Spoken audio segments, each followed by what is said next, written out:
اعوذ باللہ من الشیطان الرجیم بسم اللہ الرحمن الرحیم۔ الف لام میم یہ حروف مقطعات ہیں، اس کا معنی سوائے اللہ کے کوئی نہیں جانتا، یا وہ جانتا ہے جس کو اللہ تعالیٰ نے بتا دیا ہو۔ یہ اسرار وحی میں سے ہیں، اللہ اور اس کے رسول کے درمیان ایک راز ہے۔ اس راز کو بوجہ مصلحت ظاہر نہیں فرمایا گیا، اور ان کے معنی نہ لغت میں ہے اور نہ آپ صلی اللہ علیہ وآلہ وسلم نے بتائے ہیں۔ ہم صرف اس قدر مکلف ہیں کہ ان الفاظ کو یعنی کہ یہ سمجھے کہ اللہ تعالیٰ کی طرف سے نازل ہوئی ہیں، بس اتنا ہی ہونا چاہیے یہ عقیدہ، اور یہ اللہ کے کلام ہے، اور جن علماء سے اس کے معنی منقول ہے اس کا تعلق ان کی رائے اور استنباط سے ہے۔ تو بہرحال مقطعات قطع سے مشتق ہے، قطع کا معنی ہے علیحدہ کرنا، چونکہ یہ حروف علیحدہ علیحدہ پڑھے جاتے ہیں اس لیے ان کو مقطعات کہتے ہیں۔ الف لام میم یعنی الف لام میم پڑھا جائے گا، یوں کیا جائے گا نا۔ ذالک الکتاب یہ کتاب جو ہمارے سامنے موجود ہے، لا ریب فیہ اس میں کوئی شک نہیں ہے۔ اب الف لام میم کا معنی مراد کو راز میں رکھنے سے اس طرف اشارہ ہے کہ کامل علم صرف اللہ تعالیٰ کا ہے، انسان کا علم ناقص ہے۔ قرآن کا جملہ مضامین تک انسان کے عقول ناقص کی رسائی ناممکن ہے۔ عقل انسانی کی حد جہاں ختم ہوتی ہے وہاں سے وحی کا آغاز ہوتا ہے، اور مادیات میں عقل سے کام لیا جا سکتا ہے، مگر الہیات میں عقل کے ساتھ وحی کا ہونا ضروری ہے۔ بس قرآن کی کوئی بات سمجھ میں آئے یا نہ آئے اس پر ایمان لانا ضروری ہے۔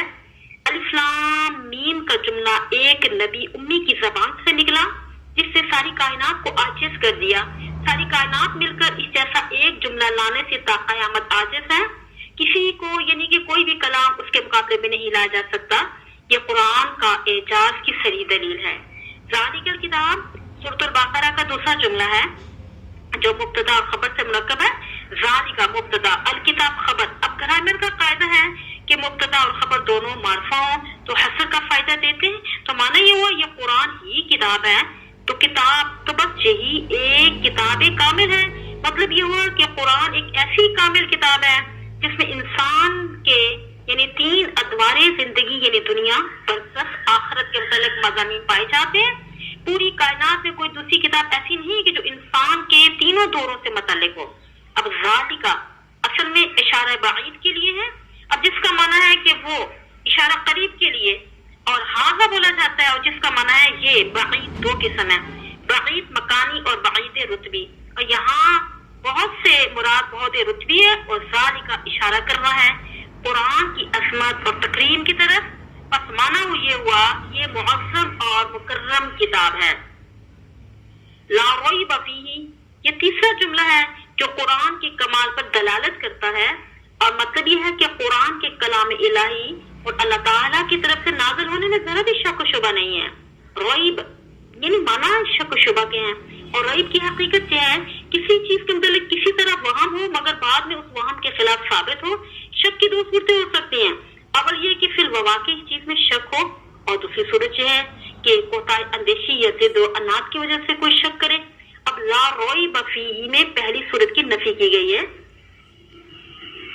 ہدی للمتقین، اب ہدن یا ہدایت مصدر کے معنی ہے رہنمائی، ہدایت۔ اب یہاں مبنی للفاعل بمعنی ہادی ہے، اب اس میں مبالغہ مقصود ہے، جیسے زید عادل، اب زید عادل ہے، اور زید عدل اور زید سراپا عادل ہے، تو یہی فرق ہے ہدی للمتقین اور ہادی للمتقین میں۔ متقین متقی کی جمع ہے، معنی ہے کہ اللہ سے ڈرنے والا۔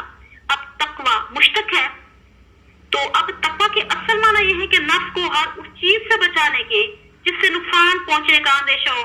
اب اصطلاح شرع میں نفس کو ہر اس چیز سے بچانے کا نام تقوی ہے جو گناہ کا سبب ہو، اور کبھی تقوی اور خوف ایک دوسرے کے معنی میں استعمال ہوتے ہیں۔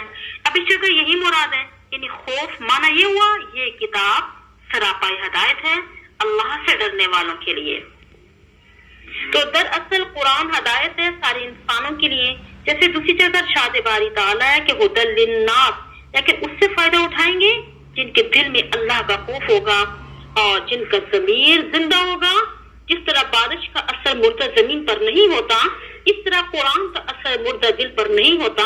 ہدایت قرآن کی مثال بارش کی طرح ہے، اور قلوب انسانی کی مثال زمین کی ہے، اور خوف خدائے تخم کی مانند ہے۔